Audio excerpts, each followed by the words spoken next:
Hey you. Yeah, you. How would you like to be the next YouTube sensation? Want to learn how to make videos so aesthetic and beautiful that the algorithm becomes your dirty, slutty little bitch, and then you get loads of views and likes and get the validation you so desperately seek because you thrive off of other people's approval? And I guess also editing could be like a fun skill for you to have, I don't know. Oh, but wait, you're broke as fuck right now, aren't you? You can't afford a fancy new camera to film with, and you haven't got a MacBook, so you can't use iMovie or Final Cut Pro. That's what all the cool, popular it girls of YouTube use to edit, right? And we all know that because we live in a classist and capitalist society, you can't ever truly excel without money, so just how are you going to become the next YouTube sensation? Wait, what's that in your hand? A phone? Ooh, and it's an iPhone. We all know that Apple's like the poster girl of capitalism. You know what? I might be able to help you then. What if I teach you how to make really nice videos, right? I can teach you a bunch of really cool filming and editing stuff, all on your phone, wait for it, for free.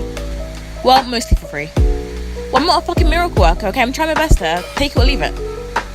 And when I say really nice videos, I mean like slightly above average, so, you know, get what you're given, really. So what do you say? You in? Let's get started then.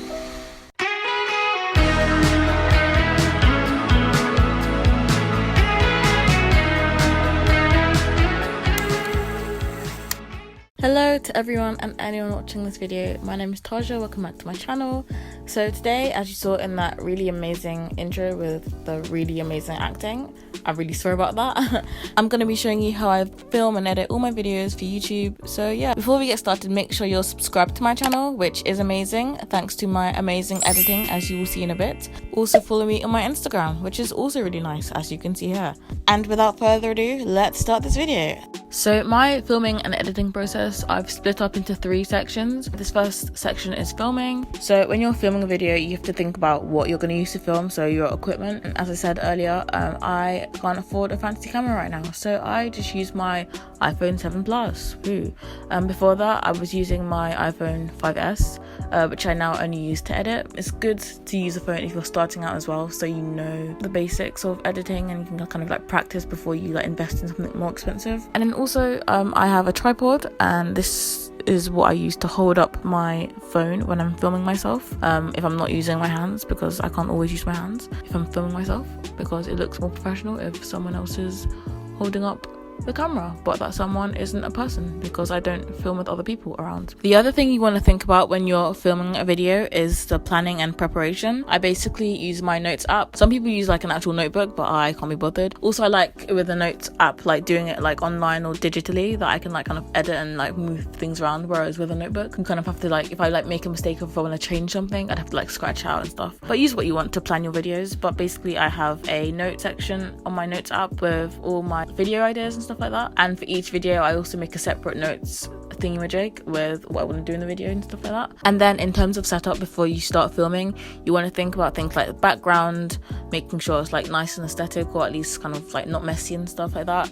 And in lighting, I try and film in daylight if I can, because natural lighting looks best. And then also you want to try and film when it is quiet or there's low noise. So the next section is editing. I think the easiest way to show you how I do this is just to show you each app I use and what I do with each app. So some of these apps are mainly for like filters and stuff, and then the other ones are for actual editing, but I'm just putting it all under editing because I guess it is all editing. So for filters, I use ViscoCam for like kind of color grading and stuff, and then I use this app called Film with 2 M's, and this just adds really nice vintage kind of effects and filters and borders and stuff like that.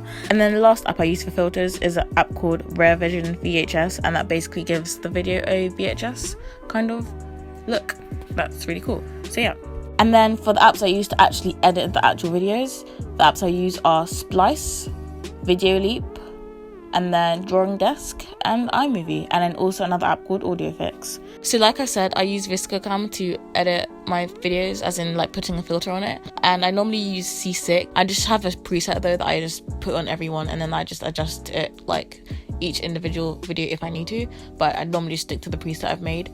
I believe you have to pay subscription to be able to edit videos. I'll put the price on the screen, but yeah, that's what I do for like kind of color grading and stuff like that. And I feel like it's way easier than actual like color grading like on a more fancier editing software. So yeah, who's winning here? It's me. Woo. Okay. Rare Vision VHS is a nice app that you can add like a nice cool retro kind of VHS filter to it, and you can either film a video from the app and it gives you the effect immediately, or you can have videos that you already have and then you can just import it into the app and then it makes it all vintage and retro looking. I think for that though, if you want to import it, you have to pay for the premium version, which I think is only £4, which isn't too bad. But yeah, but if not, you can just like film it from the app and then you get the effect nice and easy. But yeah, the app is really cool. It has loads of different like effects and stuff. You can just like play around with like different things on the app, as you can see here what I'm doing. Yeah, super cool. So yeah, I'd recommend. And then like I said, the last app I use for like filters is an app called Film, and this is a really cool app where you can just make your videos look super vintage and stuff. You can add nice cool borders and stuff, and then like I like adding dust to some of my videos as well if I want to make it extra like vintage looking. Or there's loads of different like cool effects and stuff. Again, I think you have to pay for some of the filters. I think I did pay for some of them, but they're not too expensive. So yeah, I think there's also a subscription version that you can pay for, but I'm only using some of the filters, so I don't pay for the subscription. Do you want? And there's some free options as well. But yeah, just play around. You can see what they have, and it's a really cool app if you want a nice vintage look.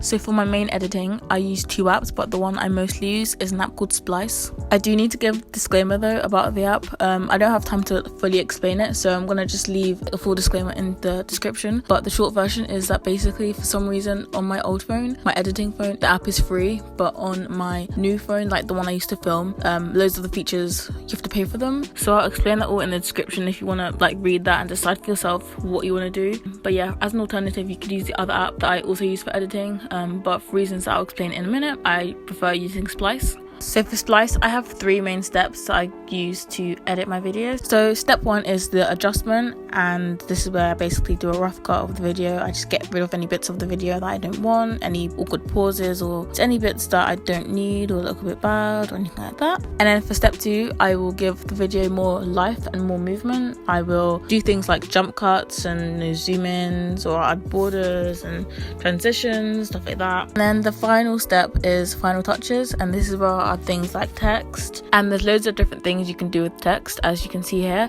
And normally I use the font Cushion. That's just my favorite one. And then I'll add music. I think I'm going to do a separate video on how I add music to my videos and where I get my music from, so let me know if you want to see that. And then once I have my music, I will edit it, so I may increase or decrease the volume, make it fade in and out, change the duration and speed and stuff like that. And then the other things I will do are sound effects. The app comes with sound effects, but not that many, so I find my sound effects the same way I get my music. Again, I will do a video on that if you want me to. And then I'll also do voiceovers, like what I'm doing now. I absolutely hate voiceovers because I always stutter, but it's got to be done, I guess. I sometimes add effects, so these like glitches, as you can see here, which I don't use often, but I'll use sometimes.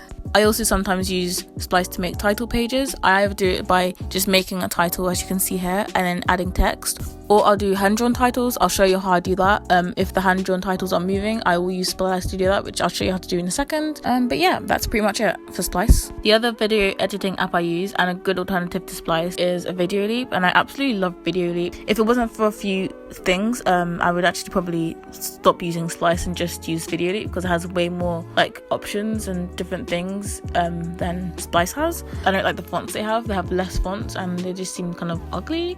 No offense. I can't measure borders or backgrounds, so like as you can see here. And the third reason is that I can't do zoom ins and zoom outs. So I can do jump cut, but unless I just haven't figured it out, I can't zoom in, which I like doing for like comedic effect. Apart from that, it's a really good app. I use Video Leap basically for overlays. Basically, you can have more than one timeline, which is amazing. So I can do things like B-roll. So say I'm talking, but I want to show a clip while I'm talking, I can do that.